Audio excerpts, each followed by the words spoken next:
네, 이어서 프라임 인사이트 시작합니다. 이번 시간에는 오늘 가장 핫한 이슈를 전문가와 함께 분석, 정리해보는 시간 가져보도록 하겠습니다. 오늘도 차영주 와이즈 경제연구소 소장과 함께합니다. 모셔보겠습니다. 안녕하세요, 소장님. 안녕하십니까? 네. 네, 오늘도 또 여러 가지 이슈가 있습니다. 주말 사이에 또 여러 가지 또 쏟아졌는데요. 하나씩 살펴보도록 하겠습니다.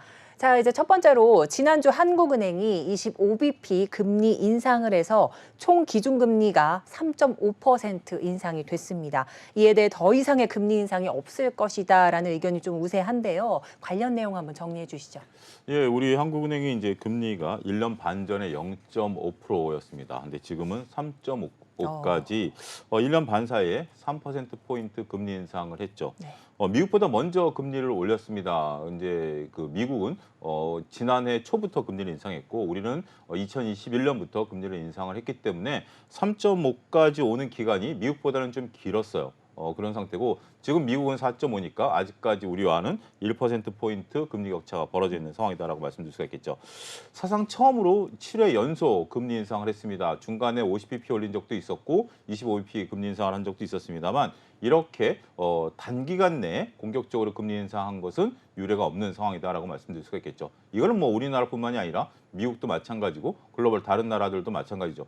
미국이 단기간에 급격히 금리를 올리다 보니까 전 세계 중앙은행들이 금리를 따라서 올릴 수밖에 없었고 이러한 것은 우리가 보통 금리라는 것은 그 나라의 어떤 경제 상황이라든지 체력에 따라서 올려야 되는데 지금 미국이 올리다 보니까 안 올릴 수가 없는 그런 상황이 되면서 상당히 곤혹스러운 그런 상황이 단기적으로 연출되고 있다라고 말씀드릴 수가 있겠습니다.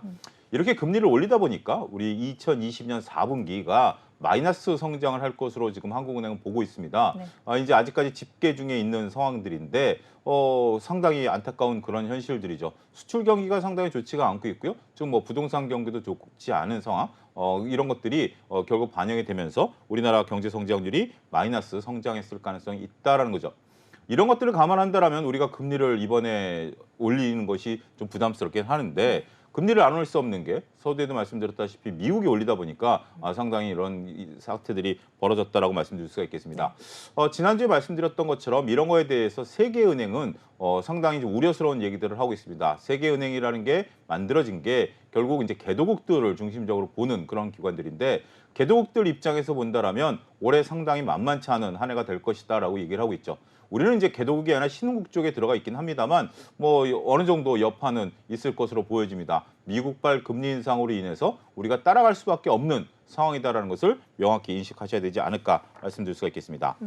채권 시장이 먼저 반응을 하는데요. 채권 시장은 우리나라 이제 그 금통위가 금리를 더 이상 올리지 않을 가능성에 무게 중심을 일단 두고 있습니다. 현재 3.5인데 한국은행에서도 지금 이제 그 금통위원 그러니까 총재를 제외한 나머지 6분들의 의견이 3대3 정도로 이제 엇갈리게 지금 나타나고 있는 것으로 보여집니다. 이창용 총재가 어떻게 보면 굉장히 시장 친화적이다라고 저는 표현을 드리고 싶은데 우리나라 같은 경우는 이제 미국과 다르게 점도표 발표가 없죠. 그리고 보통 한국은행 그 전에 총재께서는 금리 인상에 대한 것만 발표하고 그다음에 이제 물러서셨는데 지금은 그 분위기라든지 위원들 이제 구체적인 이름을 거론하지는 않았습니다만 대체적인 분위기들을 전달하면서 시장이 그것을 잘 읽어내고 대응할 수 있는 이런 것들을 마련했다라는 점에 있어서는 저는 높은 점수를 줘야 된다라는 거죠. 지난주에도 말씀드렸다시피 미국도 현재 지금 버냉키 의장 이전만 하더라도 매달 기자회견을 하지 않았었죠. 그렇게 이제 파월 의장 이전만 하더라도 네. 버냉키 의장만 하더라도 3, 6, 9, 12 1년에 4번 기자회견을 했습니다만 파월 의장 같은 경우 매번 하고 있다는 것이 시장 친화적이다라는 것을 말씀드리도록 하겠습니다. 일단 뭐 더 이상 금리를 올리지 않겠다라는 분이 한 3분, 그럼 이제 3.5에서 머무는 것이고요. 그다음에 3분 정도는 25bp 추가적인 금리 인상에 대해서 열어둬야 된다라고 얘기를 하는 거죠. 여기에 대해서 이제 기자분들이 이창용 총재님께 그러면 금리 인상을 더 이상 안 하는 게 아니냐라고 이제 질문을 던졌는데 총재께서 하신 얘기는 한 번 정도는 더 할 수 있고 그게 끝이 아닐 수도 있다. 지금은 단정하지 말자라는 것이죠. 이게 결국 한국은행이 추가적으로 금리를 올리겠다라는 게 아니라 상황에 따라서 바뀔 수 있기 때문에 왜냐하면 여기서 더 이상 금리를 올리지 않겠다라고 한다면 이건 또 잘못된 신호를 나타낼 수 있죠. 그래서 일단은 가능성을 다 열어두고 보자. 하지만 여기서 급격히 아니면 지속적으로 금리가 올라갈 가능성은 그렇게 높지 않다. 이런 것들을 지금 설명하고 있다라고 말씀드릴 수가 있겠죠. 전반적인 분위기는 비둘기파적인 분위기가 상당히 있다라고 말씀드릴 수가 있겠습니다. 비둘기파라는 것은 금리 인상에 대해서 좀 부정적인 견해를 나타내시는 분들을 비둘기파라고 그러고 공격적으로 금리를 올려야 된다라는 분들을 우리가 매파라고 표현을 하죠. 네. 한국은행의 전반적인 분위기는 비둘기파가 될 것으로 보여지고 있고요. 또 연준을 말씀드린다면 올해 4분의 연준 위원들이 이제 교체가 됐습니다.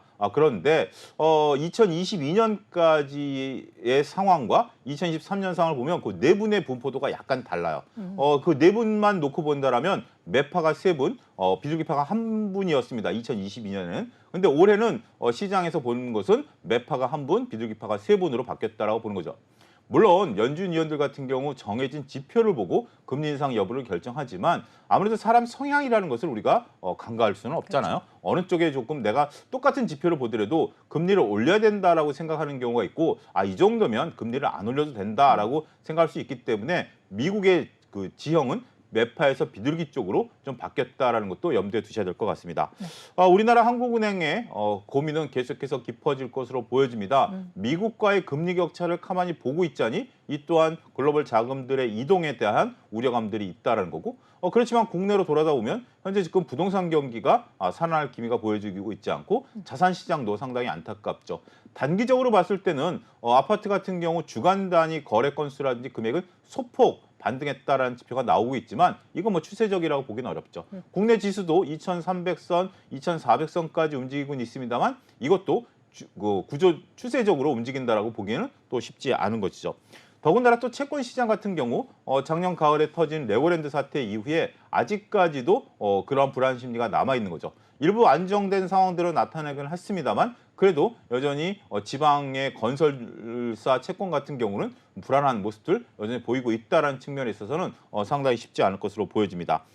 경기라든지 이런 것들을 종합적으로 봐야 될 것으로 보여지고요. 현재 지금 한국은행이 밝힌 현재 경제 수준은 물가 상승률이 5% 수준이고요. 한국은행 목표치는 2%이기 때문에 아직도 걸어갈 길은 많다라는 거죠. 여기서 여러분들이 잘 보셔야 되는 게 한국은행이 금리를 한 차례 더 올려서 3.75가 된 다음에 그다음에 그러면 금리를 인하하는 거냐라고 봤을 때는 글쎄요. 많은 전문가들이 올해 금리 인하가 가기에는 쉽지 않을 것이다라는 것에 일단 방점을 좀 찍고 있습니다. 우리가 이제 1년 경기를 예측한다라는 게 그 무엇보다 어렵습니다. 작년만 보더라도 뭐 전쟁이 갑자기 터진다라든지 이런 것들이 있었기 때문에 예측하기는 어렵습니다만 현재 기준 시점으로 본다라면 3.75 정도에서 멈추고 그러한 상황들이 1년 내내 지속될 가능성이 있지 않겠는가 그렇게 보시는 것이 정확하지 않을까 말씀드릴 수가 있겠습니다. 네, 이제 미국 시장을 따라서 전 세계 시장이 이 전반적으로 금리를 좀 올리는 상황이다 이렇게 분석을 해볼 수가 있겠는데요. 자, 현재 미국 4.5 이제 금리 인상 지금 현재 상황이고 한국은 3.5%입니다. 자, 이렇게 된다면 미국이 다음 달 이 FOMC에서 또 한 번 금리 인상을 할 것 같은데 이렇게 된다면 우리 국내에서는 더욱더 조급해지지 않을까요? 근데 그러니까 우리가 이제 그러면 1.25%포인트 금리 격차가 벌어지죠. 네. 미국 금리가 높고 우리 금리가 낮은 거죠. 선진국 금리가 높고 우리 금리가 낮기 때문에 글로벌 투자자들 입장에서 본다라면 안전자산이라고 생각할 수 있는 미국 금리가 높다라면 국내에서 미국으로 돈이 빠져나가지 않겠는가라고 생각하시는 분들도 있습니다. 네. 그런데 이런 상황들이 쉽게 일어나지는 않습니다. 왜냐하면 자금이 금리를 따라서 움직이는 자금도 있어요. 하지만 각 국가의 경제 성장률을 보고 들어오는 자금들도 있고요. 거기에 들어가는 펀드 자금도 있고 더군다나 이제 그 분산 투자라든지 이런 개념으로 보시면 될 것 같아요. 우리가 1990년대 일이긴 합니다만 금리 격차가 1.5%포인트 벌어진 적이 있는데 이걸 무려 4년이나 견뎌내면서 자산이 빠져나가지 않았어요. 더군다나 금리만 보고 움직인다라면 지금 일본 같은 경우는 마이너스 금리입니다. 그러면 외국인들이 일본에 투자를 안 하나요? 그건 또 아니죠. 더군다나 금리만 보고 투자한다라면 브라질 같은 경우 금리가 10%가 넘어버렸습니다.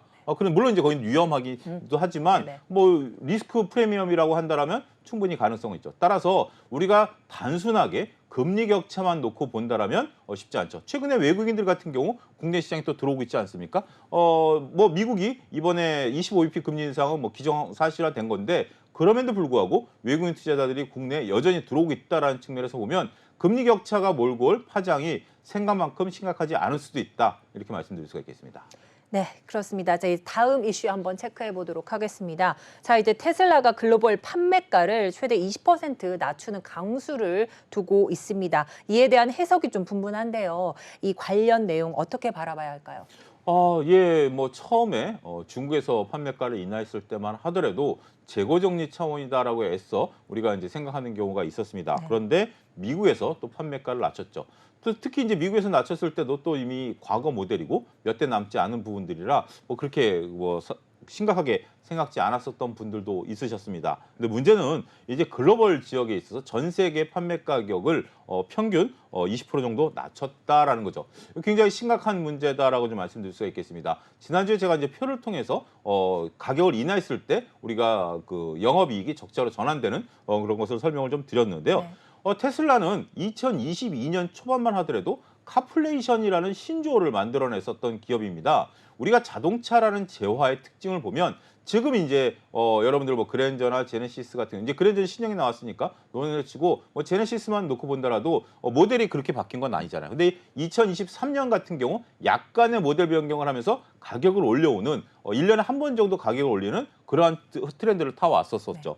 그런데 테슬라 같은 경우 2022년 상반기에 우리가 차량용 반도체가 부족하다 보니까 제 기억으로 1분기에 가격을 3번 올렸던 걸로 기억이 나요. 네. 어찌됐든 가격을 올렸는데도 이게 매출이 줄어들지 않는다라는 거죠. 그래서 카플레이션이라는 단어를 만들어냈고 글로벌 자동차 회사들이 이러한 현상들을 굉장히 주목을 했었습니다.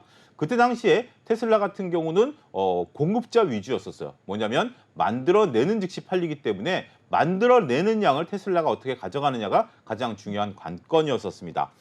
그렇지만 지금 이제 테슬라의 모습이 조금 변화가 나타나기 시작했다라는 거죠.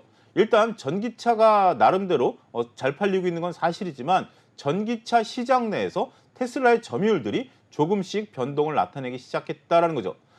테슬라 같은 경우 미국과 중국에서 가장 많이 팔리고 있습니다만 미국 같은 경우도 테슬라의 점유율이 떨어지고 포드라든지 GM의 점유율들이 올라가고 있고 우리나라 현대기아차를 다 합쳤을 때는 점유율 2위까지 올라가는 기염을 토하고 있는 상태죠. 근데 포드랑 거의 격차가 없기 때문에 뭐 2, 3위 정도라고 좀 말씀드릴 수가 있겠죠.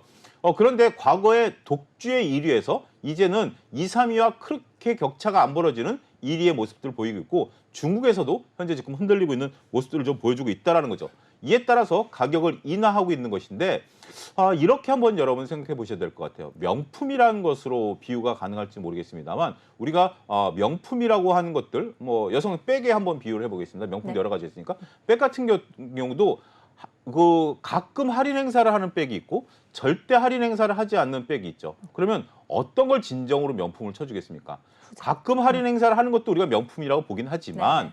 그래도 정말 우리가 그 내 나름대로의 부를 과시하기 위해서는 절대 할인하지 않는 것을 쓰게 맞죠. 되죠. 네. 그리고 그 제품을 산다라는 믿음은 이 제품은 내가 비싸게 주고 산다 하더라도 절대 할인하지 않는다라는 그 믿음이 근저에 깔린 거 아니겠습니까? 테슬라가 그랬죠. 여태껏 가격을 계속 올려왔는데 이제 테슬라도 야 연말쯤 되면 또 재고 정리하지 않을까? 그럼 연말까지 내가 저기 사는 걸 좀 미뤄도 되지 않을까? 이제 이런 도식이 되는 거죠. 옛날에는 테슬라 같은 경우는 무조건 내가 돈이 생기면 사야 되는 자동차에서 이제는 시기를 좀 기다려서 좀 싸게 살 수도 있겠구나라는 것으로 바뀌게 됐다라는 거죠. 네. 이러한 인식의 변화가 굉장히 무섭다라고 좀 말씀드릴 수가 있겠죠.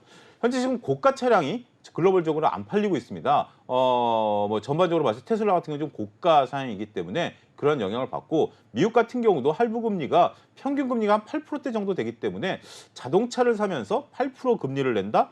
결코 쉽지 않은 거죠. 우리나라 같은 경우도 10%가 넘어가기 때문에 할부 금융을 나타내는 게 쉽지가 않죠. 그리고 테슬라 같은 경우 지금 재고가 쌓이고 있다는 것이 상당히 문제시되고 있다는 거죠. 2021년만 하더라도 만들어내는 족족 팔렸고 2022년 하반기부터 재고가 조금 쌓이기 시작했다는 것은 테슬라가 이제 더 이상 공급자 시장에서 수요자 시장으로 이제는 변모했다는 것을 말씀드릴 수가 있겠죠.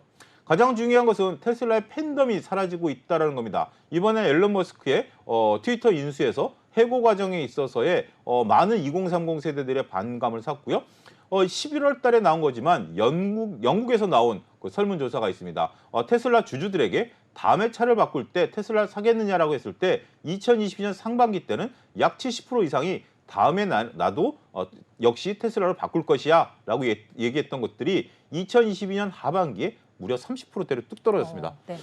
그런 것은 몇 가지 설명할 수가 있겠죠. 테슬라라는 게 뭐 여러 가지 장점도 있습니다만 자동차로서의 완성도에는 약간의 단점도 존재하는 것이 사실입니다. 오너분들에게 물어보면 소위 바람 소리가 들리는 풍절음이라든지 몇 가지 조금 디테일한 면에 있어서 조금 부족한 것들을 이제 부각되기 시작했다라는 거죠. 그리고 경쟁 차종이 쏟아지다 보니까 과거의 테슬라의 상태에서 이제는 수많은 경쟁 차종 중에 내가 선택해서 차를 살 수 있다라는 것도 테슬라의 비교 우위가 떨어지고 있다라는 것들이죠. 일단 이렇게 가격을 인하하게 된다라면 기존 주주들 입장에서 보면 좀 당혹스럽습니다. 차를 샀는데 다음 달에 사는 사람은 나보다 20% 싸게 샀다? 이거는 굉장히 받아들이기 어렵죠. 특히 네. 이제 중국에서 이런 반발들이 나타나는데 이거 예사롭지가 않습니다. 네. 왜냐하면 중국 같은 경우 우리랑 좀 인식들이 좀 다르고 더군다나 미국 다음으로 가장 많이 팔리는 중국에서 이런 반발들이 나타난다는 거. 앞서 언급드렸다시피 기다리면 싸게 살 수 있다는 것을 중국 분들에게 심어줬다는 거죠. 네. 더군다나 지금 미중 간의 갈등 속에서 그나마 테슬라의 그 경쟁이 유지가 되고 있었는데 이것이 자칫 잘못하면 반미 감정을 불러일으킬 가능성도 있고요. 그러면 테슬라는 역설적으로 안 팔릴 수도 있다는 거죠. 애플이 지금 당하고 있는 이러한 상황들이 테슬라에게도 전이될 가능성이 높다라고 봐야 되겠죠. 결국 테슬라에 관심을 가지시고 뭐 주식 시장이든 아니면 뭐 자산 시장이든 관심이 있으신다면 테슬라의 판매량에 집중하셔야지. 네. 지금 테슬라가 가격을 인하했다는 것은 오히려 더 잘 팔기 위한 수단이다라고 보시는 분들도 큐가 늘어나서 드라마틱하게 영업이익이 늘어나는 부분들을 보셔야 됩니다. 막대한 현금 흐름을 갖고 있는 건 사실이지만 그 현금 흐름이 주가를 끌어올린다는 것은 한계가 있다는 점도 잘 관찰하셔야 되지 않을까 싶습니다. 네, 이제 과거의 영광을 뒤로 하고 현재 판매 부진에 허덕이고 있는 테슬라 이야기 좀 짚어주셨습니다.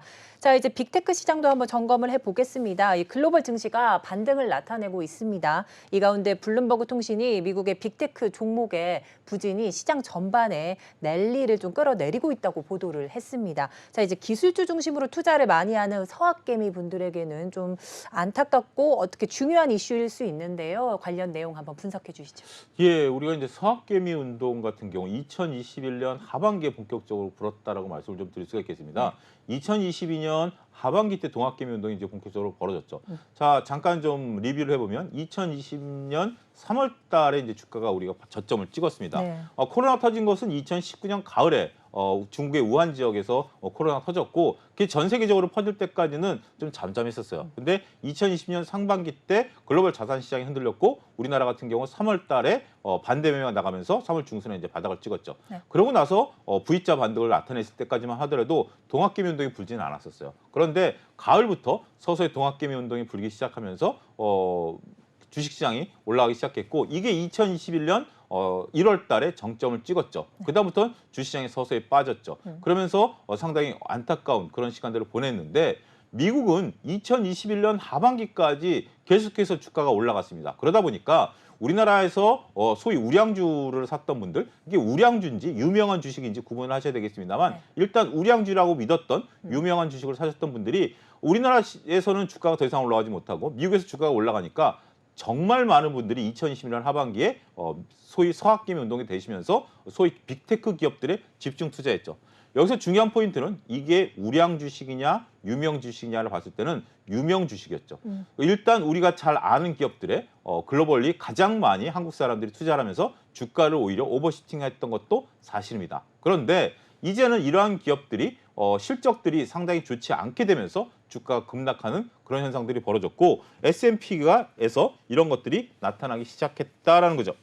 지금 S&P 지수는 2020년 대비 상당히 낮은 수준에 있는 그런 상황입니다. 그런데 구성 종목의 4분의 3이 바닥에서 20% 올라와 있어요. 그러니까 지수만 놓고 보면 바닥인데 일부 종목들 같은 경우 상당히 지금 올라오고 있는데 이게 눈에 보이지 않는다라는 거죠. 그 S&P 500 같은 경우 애플과 그 마이크로소프트 두 개를 합치면 비중이 11%입니다. 가중 평균을 하기 때문에 이러한 부분들에 따라서 애플과 마이크로소프트가 올라가지 않는 한 S&P 지수의 왜곡 현상들이 벌어진다라는 거죠. 따라서 지금 이제 이런 것들을 보게 된다면 이 두 종목이 전체 S&P에서 차지하는 에너지, 소재, 유틸리티를 합친 것보다도 큽니다. 그러니까 왜곡 현상이 있기 때문에 이것을 동일 비중으로 같이 보자라는 거죠. 그러니까 동일 비중이라는 것은 지금 애플과 테슬라가 11%가 아니라 애플 1, 테슬라 1, 뭐 항공주 1 이런 식으로 같이 보자라는 거죠. 그렇게 된다라면 지금 S&P가 2019년 수준 대비해서 가장 많이 작년 9월 대비해서 올랐다라는 그런 결론에 도달했다라는 거죠. 최근에 아메리칸 에어라인 같은 경우 올해 지금 2주가 지났잖아요. 몇 프로 올랐는지 아십니까? 무려 34%나 올랐습니다. 그런데 이게 지금 눈에 안 띄는 거죠. 왜냐하면 S&P 500에 미치는 영향력이 0.05%밖에 안 되기 때문에. 그래서 동일 비중으로 보게 된다라면 지금 미국 시장이 나름대로 잘 선방하고 있다라는 것을 여러분들이 읽어내셔야 되고, 그럼 이게 의미하는 바가 무엇이냐라는 거죠. 이게 의미하는 바가 무엇이냐면 주식 시장은 우리가 생각하는 것보다 빠르게 종목과 업종의 순환매를 나타내고 있고 결국은 때로는 성장의 방점을 찍었던 투자자들이 이제는 이익의 방점을 찍기 시작했다는 거죠. 성장의 방점을 찍었던 주식들은 성적표를 내놔야 됩니다. 성장이 아직까지 일어나지 않았지만 니네가 이렇게 성장을 하게 된다면 나중에 결국은 재무제표상에서 이익이 찍힐 것이야 라는 거죠. 우리가 뭐 조카분들이라든지 자제분들이 시험 보기 전에 나 공부 열심히 할 테니까 뭐 치킨 좀 사주고 용돈 좀 더 줘. 그러면 준 다음에 성적표를 확인하잖아요. 네네. 그게 바로 성장주에 대한 기대감이죠. 공부를 하겠다라는데 우리가 그것을 뭐 말리거나 하는 건 아니죠. 그렇죠. 그런 상태인데 지금 이들이 내놓은 성적표는 우리가 생각했던 것보다 상당히 좋지 않은 성적표들이 나오고 있고 네. 그렇지 않고 우리가 기대 안 했었던 쪽에서 오히려 그 실적들이 나온다라는 거죠. 네.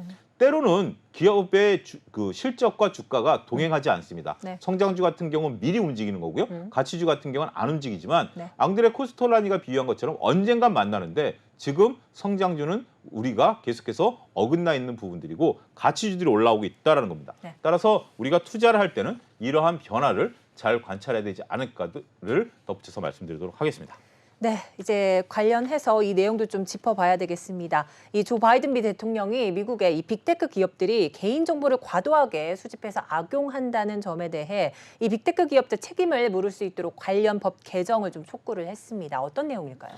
이게 상당히 그 빅테크 기업들에게는 곤혹스러운 내용일 것이다라고 말씀드릴 수가 있겠습니다. 네. 공개적으로 좀 얘기를 한 게 아니라 이것을 의회에다가 법안을 좀 만들어 다오라고 이제 서한을 보낸 것이 공개가 됐습니다. 네네. 우리나라 같은 경우도 네카오가 꺾이기 시작했었던 것들이 소상공인 보호를 하기 위해서 2021년도에 이제 국회에서 이런 것들의 논의가 시작되면서부터 어떻게 보면 새로운 트리거가 발생된 거 아니겠습니까? 그렇죠. 바이든 대통령 같은 경우 지금 이제 민주당원이고요. 현재 지금 우리 앞서 얘기했던 테슬라의 오너 같은 경우 이제 공화당원입니다. 그래서 이번에 이제 민주당과 공화당과의 어떤 그런 관계 이런 부분들도 공학적으로 있을 것이다라고 봤는데 지금 현재 왜냐하면 이제 테슬라가 아니라 이제 이쪽은 트위터를 이제 가지고 있기 때문에 이런 것들이 된다라는 거죠. 바이든 대통령은 지금 현재 막대한 그 설비 투자를 지금 미국에 끌어오고 있고 고용을 창출하고 있습니다만 이런 빅테크 기업들이 일단은 뭐 소수 인권을 갖고 계신 분들에게 기회를 줄 수 있다라는 그런 관점으로 새롭게 접근을 했어요. 정보가 이제 노출이 되다 보니까 그런 식으로 해서 이제 규제를 가한다라는 건데 이게 단순하게 이루어지지는 않을 것 같습니다. 일단 의회에 뭐 이번에 선거에서 이겼기 때문에 그런 자신감을 바탕으로 의회에 이런 서한을 보낸 것 같은데 의회에서 활발한 논의가 진행이 될 것입니다. 하지만 대통령이 의지를 가지고 더군다나 이제 의회 구성이 민주당이 현재 지금 이긴 것으로 봤을 때 이러한 것으로 보게 된다라면 규제가 가해질 수밖에 없다라고 보여지고요. 가뜩이나마 어려워지고 있는 그런 상황에서 이러한 규제로 인해서 주가의 상승 탄력은 단기간에 일어나기는 어렵지 않겠는가 말씀드릴 수가 있겠습니다. 네, 그럼 이어서 국내 시장도 한번 점검을 해보겠습니다. 자, 오늘 금융 관련주도 좀 선방하는 모습이었는데 어쩌면 좀 관련된 이야기일 것 같습니다. 자, 이 금리가 올라가면서 하루만 맡겨도 이 이자를 주는 파킹 통장의 금리도 올라가고 있는 상황입니다. 자, 따라서 대출금리에 한숨을 쉬시던 분들 이 예적금 금리에 웃으실 것 같은데요. 어떨까요?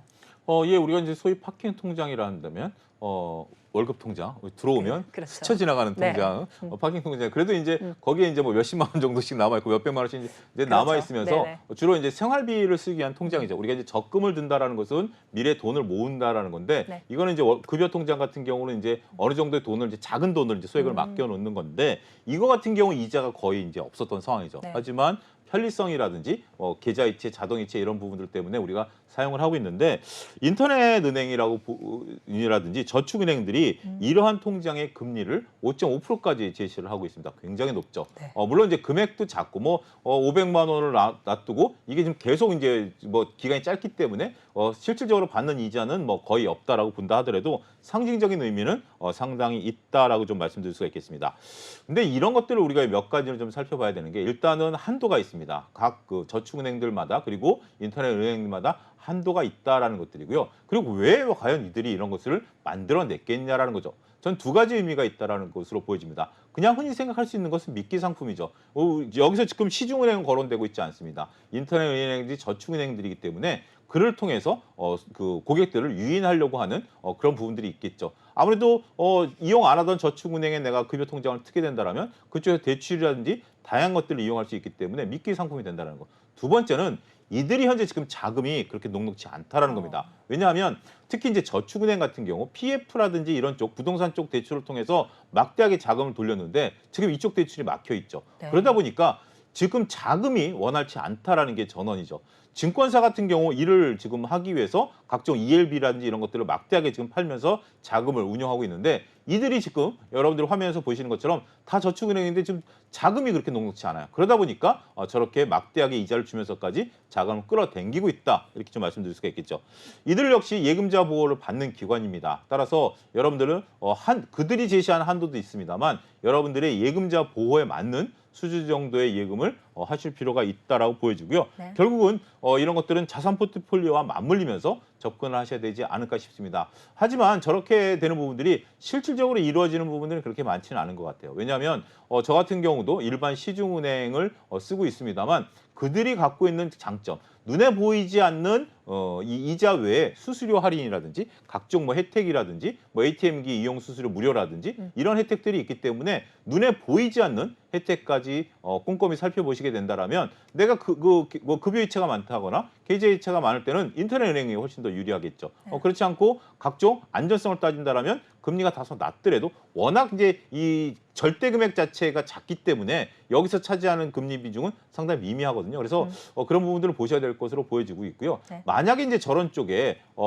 적금을 드시고 싶다라면 저는 그것은 좋을 수도 있습니다. 한국은행이 지금 3.5에서 3.75까지 올리게 된다면 더 이상 금리를 올리지 않는다는 얘기죠.